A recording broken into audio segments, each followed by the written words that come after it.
గురుభ్యో నమః. శుక్లాంబరధరం విష్ణుం శశివర్ణం చతుర్భుజం ప్రసన్నవదనం ధ్యాయేత్ సర్వవిఘ్నోపశాంతయే. గురుబ్రహ్మా గురుర్విష్ణు గురుర్దేవో మహేశ్వరః గురు సాక్షాత్ పరబ్రహ్మ తస్మై శ్రీ గురవే నమః. శృతి స్మృతి పురాణామాలయం కరుణాలయాం నమామి భగవత్పాదం శంకరం లోకశంకరం. వాగర్ధావివ సంపృక్తౌ వాగర్ధ ప్రతిపత్తయే జగతః పితరౌ వందే పార్వతీ పరమేశ్వరౌ. వందే పార్వతీ పరమేశ్వరౌ. సౌందర్యలహరి యొక్క విపుల భావాన్ని గ్రహించడానికి ఈ వీడియోని వీక్షిస్తున్న మీ అందరికీ నా నమస్కారములు తెలియజేసుకుంటున్నాను. అలాగే సౌందర్యలహరి శ్లోకముల గ్రంథాన్ని రాసిన వారు, ప్రవచనములు చెప్పిన వారు అందరికీ కూడా నా నమస్కారాలు తెలియజేసుకుంటున్నాను. మా గురువు గారైన శ్రీ జ్ఞానేశ్వరమ్మ గారి పాదములను నమస్కరించి వారి ఆశీస్సులను అర్థిస్తూ సౌందర్యలహరిలోని 14వ శ్లోకం యొక్క విపుల భావాన్ని అమ్మవారు నాకు ఇచ్చిన శక్తి మేరకు, జ్ఞానము మేరకు తెలియజేయడానికి ప్రయత్నం చేస్తాను. ఈ 14వ శ్లోకము ఈ విధంగా ఉంటుంది. క్షితో షట్పంచాంశ ద్విసమధికం పంచాశదుదకే హుతాసే ద్వాషష్ఠి చతురధిక పంచాశదనిలే దివి ద్విషత్రింశ మనసి చ చతుషష్ఠిః ఇతి ఏ మయూఖాస్తేషామప్యుపరి తవ పాదాంబుజయుగం.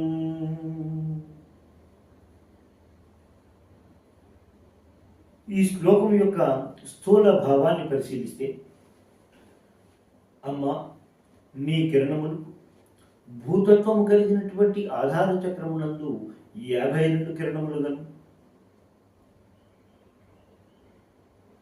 జలతత్వము కలిగినటువంటి మణిపూరక చక్రమునందు 56 కిరణములుగను,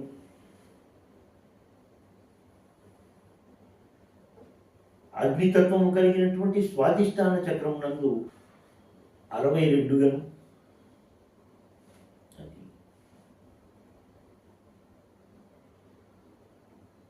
వాయుతత్వం కలిగినటువంటి అనాహత చక్రమునందు 64 గను,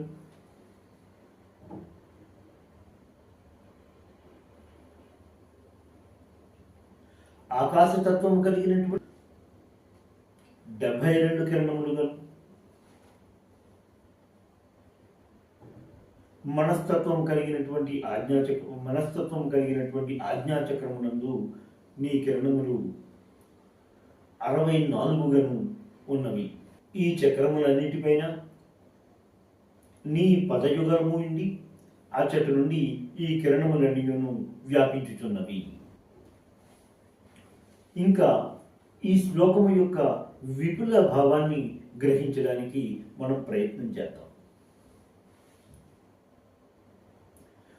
9వ శ్లోకంలో మహీం మూలాధారే అంటూ మన శరీరంలో ఉండేటువంటి 6 చక్రములను, ఆధార చక్రము, మణిపూరక చక్రము, స్వాధిష్టానము, అనాహతము, విశుద్ధి, ఆజ్ఞా చక్రములను, అన్ని చక్రముల పైన ఉన్నటువంటి సహస్రార చక్రములను, ఆ చక్రములు ఈ ఎచ్చట ఉన్నవి అనేటువంటి వాటి ప్రదేశాలను తెలుపుతూ వాటి తత్వములను ఆ శ్లోకంలో తెలియజేశారు.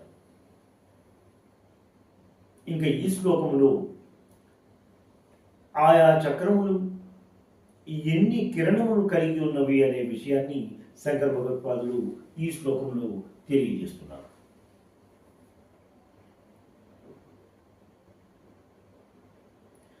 క్షితౌ షట్పంచాంశ అంటూ, క్షితౌ అంటే భూమి, అంటే భూతత్వం కలిగినటువంటి ఆధార చక్రములో 65 కిరణములు ఉన్నాయి. షట్ పంచాంశ అని 65 కిరణములు ఉన్నాయి అని చెప్తూ ద్విపంచాశ ద్విసమధికం పంచాశదుదకే అంటూ 52 చక్రములు ఉదకే అంటే జలతత్వము కలిగినటువంటి మణిపూరక చక్రములో ఉన్నాయని అని చెప్తూ ఉతాసే ద్వాషష్ఠికి అని స్వాధిష్టాన చక్రములో 62 కిరణములు ఉన్నట్టుగా అనాహత చక్రములందు చతురధిక పంచాశదనిలే అంటూ 54 కిరణములు ఉన్నట్టుగా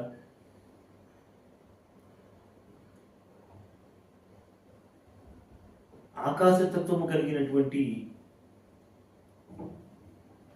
విశుద్ధ చక్రమునందు దివి ద్విషత్రింస అన్నారు.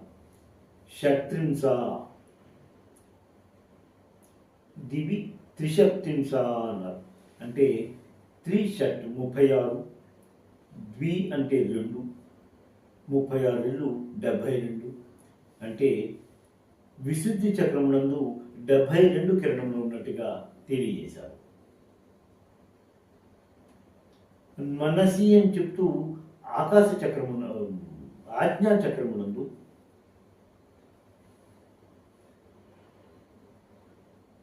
64 కిరణములు ఉన్నాయి అని చెప్తూ ఈ కిరణములు అన్నీ కూడా అన్నిటిపైన అంటే సహస్రారమునందు అమ్మవారి పాద యుగలము ఉన్నది అనే విషయాన్ని తెలియజేశారు శంకర భగవత్పాదులు.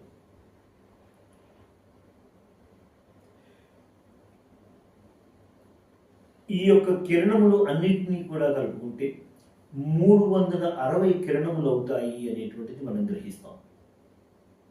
అలాగే ఈ చక్రం 6 చక్రములను 3 ఖండములుగా చేసినప్పుడు అంటే 3 భాగములుగా మనం గమనించినప్పుడు ఆధార చక్రము కింద ఉన్నటువంటి 2 చక్రములు కూడా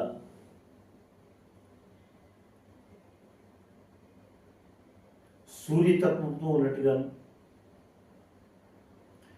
తరువాత 2 చక్రములు అంటే స్వాధిష్టానము అనాహత చక్రములు అగ్నితత్వంతో కూడి ఉన్నట్టుగాను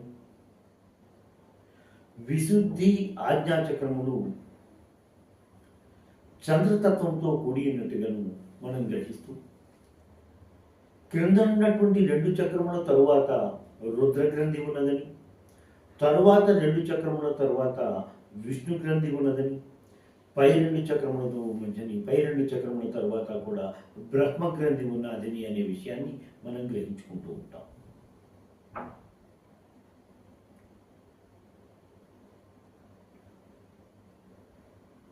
ఈ 6 చక్రములను కలుపుకుంటూ సోమ సూర్య అనిలాత్మకములు అంటూ అంటే చంద్ర సూర్య అగ్ని తత్వంతో కూడి ఉన్నాయి అనేటువంటి విషయాన్ని మనకి చాలా గ్రంథాల్లో కనిపిస్తూ ఉంటుంది.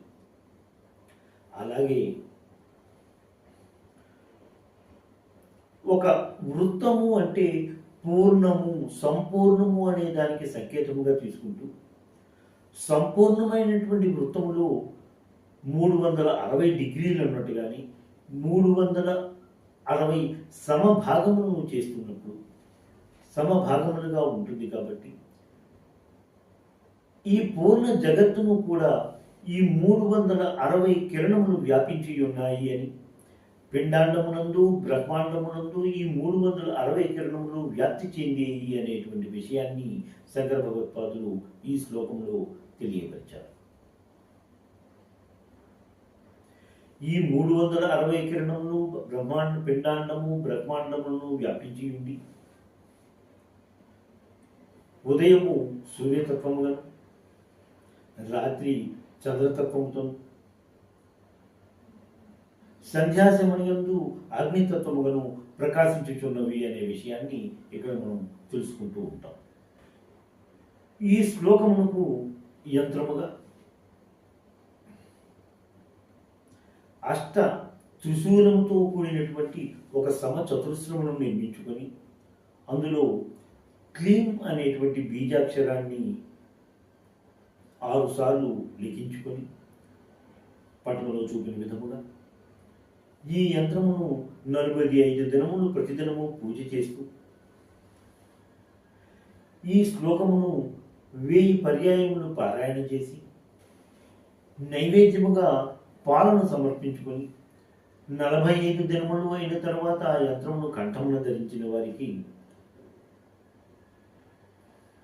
ఎప్పుడూ మారుతూ ఉండేటువంటి ఋతువులు వలన జరిగినటువంటి రోగములు కానీ అవన్నీ కూడా నివారింపబడతాయి అనే విషయాన్ని యంత్రశాస్త్ర నిపుణులు ఈ శ్లోకం యొక్క యంత్రముగా తెలియజేసుకున్నారు. దీనితో 14వ శ్లోకం యొక్క విపుల భావము పూర్తి అయినది. శ్రీమాత్రే నమః. స్వస్తి. ఎంతో అధ్యయనం చేసి మీకు అందిస్తున్న ఈ వీడియోలను ఆదరిస్తారని భావిస్తున్నాము.